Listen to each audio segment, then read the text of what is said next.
vous afflige et de vous donner à vous qui êtes affligés du repos avec nous lorsque le Seigneur Jésus apparaîtra du ciel avec les anges de sa puissance.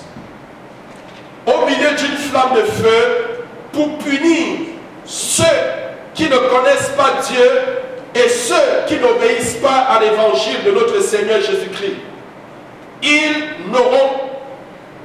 auront de temps pour moi, pour châtiment, une ruine éternelle, loin de la face du Seigneur et de la gloire de sa force. Donc nous voyons ici ceux-là qui n'obéissent pas à l'évangile, ceux-là qui se détournent de la voie de Dieu, qui ne veulent pas suivre le Seigneur. Nous voyons le châtiment qui leur est réservé. Amen.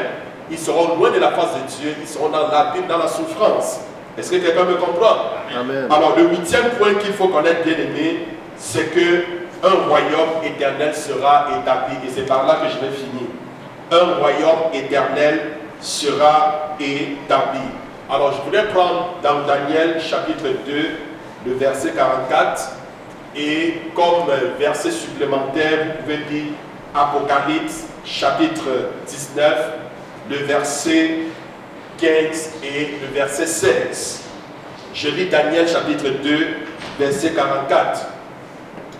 Dans le temps de ces rois, le Dieu des cieux suscitera un royaume qui ne sera jamais détruit et qui ne passera point sous la domination d'un autre peuple.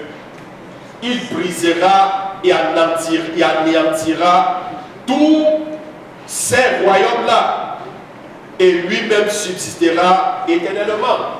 Vous vous rappelez du rêve de la statue,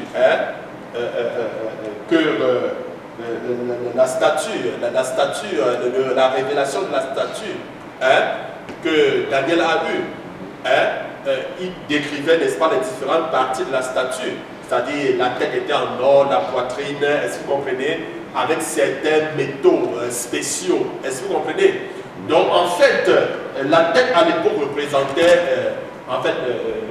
le royaume de Babylone, n'est-ce pas? À la tête avec Nebuchadnezzar. Et puis les autres devraient être une succession, n'est-ce pas, de pays qui allaient prendre le pouvoir, qui allaient dominer le monde. Amen. Et puis nous voyons une pierre qui est sortie quelque part sans le secours d'aucune main, qui est tombée et qui a anéanti tous les autres royaumes. Amen. Ça, c'est le royaume de Dieu. Est-ce que vous comprenez? Même vous voyez ce qui se passe aujourd'hui. Les États-Unis même, vous voyez la suprématie américaine. Ils n'ont pas gouverné jusqu'à la fin des temps. Amen. Ce qui arrive est biblique. Est-ce que vous comprenez? Ce qui arrive est biblique. Ce qui arrive est biblique. Est-ce que vous comprenez? Donc on aura le temps, bien aimé, de revoir toutes ces choses-là de manière plus détaillée. Alors bien aimé, quel devrait être ton engagement? La seconde venue de Christ est mon grand désir est mon grand espoir pour l'avenir. Alors, à cause de cela, tu dois parler de Jésus. Tu dois parler de ton Sauveur avec autant de personnes que possible avant son retour. Est-ce que quelqu'un me comprend? Amen. Oui, sachant que Jésus revient, ton désir, ton engagement, c'est quoi? C'est de parler de Jésus avec autant de personnes. D'où l'importance de notre formation les mardis. Comment gagner les âmes. Bien aimé, le temps est court et l'heure est grave. Il faut se mettre au travail. Alors, je voudrais que tu prennes cet engagement, si tu veux le faire, en répétant tout simplement ceci après moi. Seigneur, je te dis merci pour ce moment. Et je te dis merci pour ta parole.